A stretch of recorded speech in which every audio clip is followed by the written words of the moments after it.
Bizim bir tamaşaçımız yəni çox israrla bilmək istəyir ki, Qurban Qurbanov, yəni Rusiya bu gedişlə Azərbaycana hərbi müdaxilə edə bilərmi? Rusiya əgər Azərbaycana hərbi müdaxilə etmə imkanı olsaydı 44 günlük müharibədə eləyərdi. Baxın, 44 günlük müharibədən əvvəl Putin Lavrovdan soruşur ki, biz əgər ermənilərə dəstək versək Qarabağla bağlı nə baş verə bilər? Lavrov demişdi ki, Türkiyə tərəddüd etmədən müharibəyə girəcək Azərbaycan tərəfindən. Onda Putin demişdi ki, mənim Türkiyə ilə bu dəqiqə müharibə aparmaq imkanım yoxdur. Yəni ikinci cəbhə.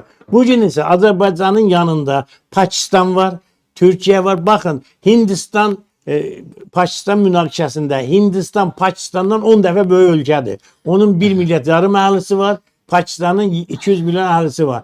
Pakistanın baş naziri dedi ki, Azərbaycan və Türkiyənin bizə verdiyi dəstəyə görə biz Hindistanı məğlub elədik. 7 gündə məğlub edib dala çəkilməsinə məcbur elədik. İndi əgər bugün Azərbaycan və Türkiyənin Pakistana dəstəyi hərbi cəbhədə müəyyən bir nailiyyət verir, sabah Azərbaycana qarşı hər hansı bir tutaq ki, hərbi təhdid olacaq, Pakistan və Türkiyə düşsən qıraqda qalacaq. Əlbəttə bizim yanımızda olacaq. İsrail harda olacaq? Bizim yanımızda olacaq. Amerika harda olacaq? Bizim yanımızda olacaq.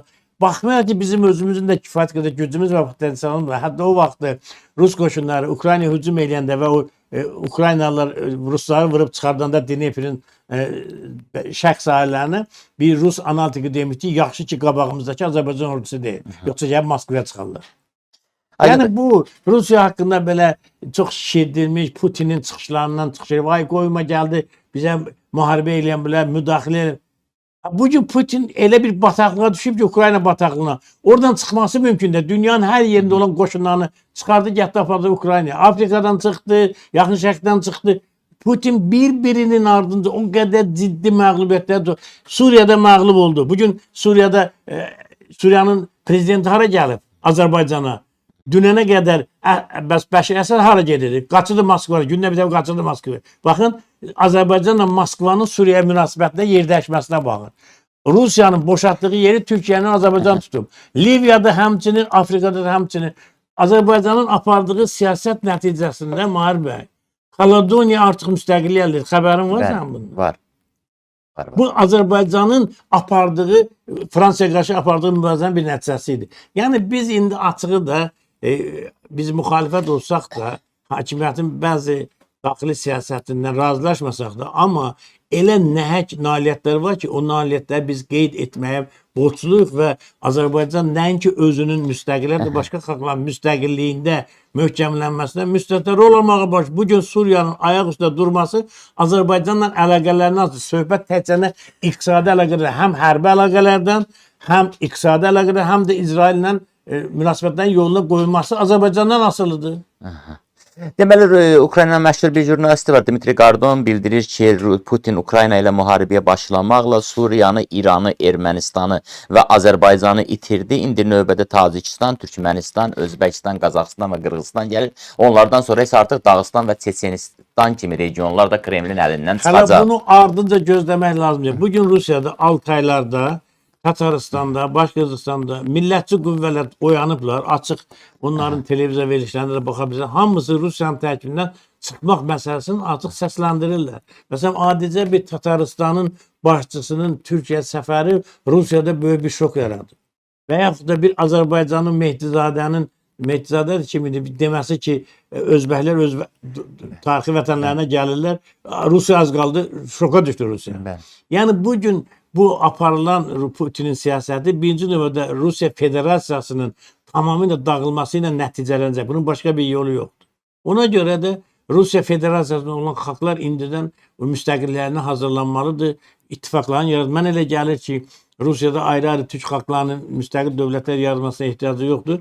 Orada bir vahid Rusiya ərazisində yenidən bir Qızıl Ordanı mı, Tataristanı mı yenidən yaratmaq lazımdır. Bütün türk xalqları o dövlətdə birləşsin. Sərdar bəy, bu Amerikanın təklifi, yəni son günlər demək olar ən müxtəlif səviyyələrdə səsləndirilən və müzakirə olunan düzdələri Azərbaycan dövləti buna rəsmi səviyyədə reaksiya verməyib. Söhbət Amerikan Türkiyədəki səfiri Tom Barakın 32 kilometri, düzdür, bəzi mənbələrdə 40 kilometri göstərilir. Zəngəzur dəhlizinin Amerika şirkətinə 100 illiyə icarəyə verilməsi ilə bağlı təklifindən gedir. Sizcə biz bu təklifə razılaşmalıyıqmı? Razılaşacağımız təqdirdə hansı riskləri göz önünə almalıyıq? Bu təklif əksinə baxsan, çox ağıllı düşünülmüş bir siyasi gedişdir. Çünki Zəngəzur dəhlizinin təhlükəsizlik təminatını Rusiya öz üzərinə götürməsi, bunun da Cənubi Qafqazda qalmaq, Ermənistan-Azərbaycan arasındakı münasibətlərdə bu və başqa iştirak eləmək. Bu yaxınlarda Birləşmiş Ərəb Əmirlikliyində Paşinyanla İlham Əliyevin təkbətək görüşməsi və Rusiyanın iştirakı olmadı. Eləcə də Zəngəzur dəhlizinin təhlükəsizlik təminatını Amerika üstlənməsi artıq Zəngəzur məsələsinin Azərbaycan-Ermənistan məsələsindən Rusiya-Amerika müstəvisinə keçibdir. Və aydın məsələ, bu da güclü tərəfində Amerikadır. Baxın, Paşinyan da belə bir bəyanat verir ki, biz Amerikanın bu təklifine razı deyilik. Bu deməkdir ki, yəni biz də Amerikanın, nə də Rusiyanın Zəngəzur dəhlizini hər hansı bir şəkildə nəzarət etməsini istəmirik. Bu ideya Rusiyanın iddialarını neytrallaşmaq üçün meydana çıxan bir ideyadır. Tamamilə düzgün, uzaq görən bir ideyadır. Mən bu ideyanı alqışlayıram. Yəni, söhbət iki dənə o arşımanda qızın iki adaqlısı var. Zəngəzur dəhlizinin təhlükəsizliyini təmin etmək iki dənə dünyanın güclü dövləti iddia edir. Biri Amerika, biri Rusiya. Burada Ermənistanın və Azərbaycanın ən düzgün mövqeyi odur ki, hər ikisindən imtina eləsin. Zəngəzur dəhlizi Ermənistan və Azərbaycanın vahid bir qüvvəsi tərəfindən və ya da yolun bir hissəsi Azərbaycan tərəfindən, bir hissəsi Ermənistan tərəfindən nəzarət olsun, təhlükəsizlik təmin edilsin. Bura üçüncü tərəfin gəlməsi İranı da narahat eləyəcək, Rusiya da narahat olacaq. Rusiya gəlsə Avropa narahat olacaq, Amerika gəlsə Rusiya, İran narahat olacaq. Ona görə də ən yaxşı budur ki, ya buranı bir neytral yol eləmək lazımdır. Üçüncü bir təklif, mən belə bir təklif verə bilərəm ki, bugünkü texniki imkanlar imkan verir. Türkiyədə Mərənin altından yol çəkiblər. Fransa ilə İngiltərə arasında Lamaş boğazından, suyun altı, okean altından yol çəkiblər. Azərbaycanla Ermənistan arasında 32 kilometre. Onu yeraltı bir yol da eləmirlər. Bu da Ermənistanın hər hansı bir şəkildə tutaq o yola nə mühafizəyə ehtiyac olar, nə bir şey. Yəni Ermənistanı görmədən, erməniləri görmədən təhlükəsiz bir yol. Bu da bir başqa bir variantdır. Yəni bir tamaşaçı Zəngəzur dəhlizinə qayıdacağam. Kamran Əliyev soruşur. Sərdar bəy, siz indi Azərbaycanla Rusiya arasında baş verən hadisələri təbii hesab edirsiniz? Əlbəttə. Yəni olmalıydı ki, oldu. Belə mən deyək. sizə bir şey deyim. Hörmətli televizyon tamaşaçısı, bugün dünyada baş verən hadisələri, bu Azərbaycandır, bu Ukraynadır, bu Rusiyadır, bu Çindir, Amerika, qoyun qırağa. Bugün dünyada baş verən hadisələrin 5 dənə ciddi səbəbi. Birincisi, dünyadan real müstəqillik və suverenlik uğrunda mübarizə gedir. Bax, bugün Azərbaycanın Rusiya münasibətinin pozulması yeganə bir səbəb var. Azərbaycan real suverenlik və müstəqillik istiqamətində siyasət aparır. Rusiya bundan barışa bilmir, İran bundan barışa bilmir. İranın və Rusiyanın Azərbaycana olan təzyiqləri bundan bağlı. Məsələn, tutaq ki, İsraillə mən dost olmaq istəyirəm. Bu mənim suveren hüququmdur. Düzdürmü? Sən niyə buna müdaxilə edirsən? Bax, İran da müdaxilə edir. Rusiya da müdaxilə edir. Bu bir. Yəni, Azərbaycanın real müstəqillik və suverenlik siyasəti aparması ona qarşı olan bu cürə düşmənçilik hərəkətdən rəvac verir. İkincisi, artıq yeni dünya nizamı yaranır. Yeni dünya nizamı qüvvələrin yenidən yer dəyişməsi və kompleksləşdirməsi demək. Dünənə qədər biz sosialist regionda, SSR ittifaqında və s. Bugün bütün bunlar hamısı dağılıb, indi yeni ittifaqlar yaranır. Baxın, Azərbaycan Rusiyanın iştirakı olmadan bir neçə nüfuzlu beynəlxalq təşkilata təmsil olunur. İslam konferansında, 8-lər ittifaqında, Türk Dövlətlər Təşkilatında. Bu onu göstərir ki, artıq Azərbaycanın qlobal siyasətdə yeri Rusiyasız müstəvilərdir. Rusiya isə bunu özü üçün çox imperial maraqlı, çox böyük təhdid görür. Və bundan sonra da Azərbaycan Avropa Birliyinə də üzv ola bilər, NATO'da üzv ola bilər və s. və s. Amma hələlik indiyə qədər Azərbaycanın təmsil olduğu ittifaqlarda Rusiyanın olmaması, Rusiyanın Azərbaycan üzərində imperial təsirini qeyri-adi dərəcədə azaldıbdır. Üçüncü bir məsələ mədəniyyətlər arası toqquşmadır. Hansı münaqişə olur olsun, hansı münasibət olursa bunun arxasında mədəniyyətlər arasındakı rəqabət olur. Yəni xristianlıqla müsəlmanlıq arasında, Yahudiliklə xristianlıq arasında, Yahudiliklə müsəlmanlar arasında o gizlin pərdə arxası qarşıdurma durur. Çünki xalqlar yalnız elə siyasi maraqlar yox, həm də mədəniyyətləri uğrunda mübarizə aparırlar.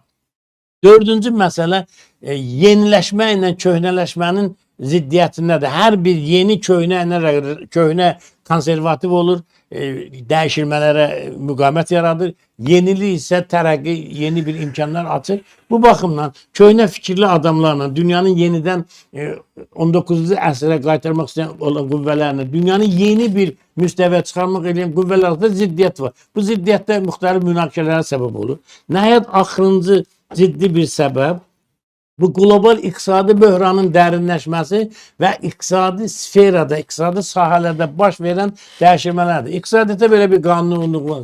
İqtisadiyyat inkişaf etdə daha çox böyük, geniş iqtisadi sahə tələb edir. Ayrı-ayrı ölkələrin imperialist siyasətləri iqtisadi sferanın genişlənməsinə imkan vermir. Bu da gəlir toqquşmaya səbəb olur. Bugün məsələn Çinin nəyə görə ticarət imkanları Amerikanlara adır? Çünki Çin dünyanın əsas bazarını əhatə edir və Amerika və digər ölkələrin o bazarda yeri sıxışdırılır. O cümlədən də Rusiya və s. Bugün biz deyirik pomidor xiyar məsələsi. Bu pomidor xiyar məsələsi deyil. Bu söhbət iqtisadi sahələrin daraldılması, genişləndirilməsi ilə bağlı olan məsələdir. Və bu bir siyasi məsələdir. Çünki qlobal iqtisadi böhranın zərərlərini az çıxmaq üçün sənin öz iqtisadi sferan olmalıdır. Həm bazarın olmalıdır, həm istehsal sahəni, həm də istehlakçılar bir şey olmalıdır. İqtisadiyyatda bir çox böhranlar var. Onların biri də istehlakçı böhranıdır. Sən pomidoru yetişdirə bilərsən, bu sənin istehsalındır. Bunu kim yiyəcək, harda satasan, nə qədər pul çıxacaq, o pulla nə alacaq? Bu da başqa bir məsələ. Ona görə də bugün dünyada həm istehlakçı uğrunda mübarizə gedir, həm də istehsal uğrunda mübarizə gedir. Bu mübarizədə gətirir siyasi gərginliklər yaradır. Rusiyanın Azərbaycana qarşı olan dediyim kimi düşmənçilik münasibətinin bir səbəbi var. Azərbaycan müstəqil siyasət aparır, öz suveren və müstəqilliyini gücləndirir. Baxın, bizə nə tələb edirlər? Niyə Ukraynaya yardım edirsən? Sən niyə İsraillə əməkdaşlıq edirsən? Sən niyə Türk Dövlətlər Təşkilatı yaradırsan və s. və s. Əcəb eləyirəm. Müstəqil dövlətə mənim öz suveren iradəmi həyata keçirmək ixtiyarım var.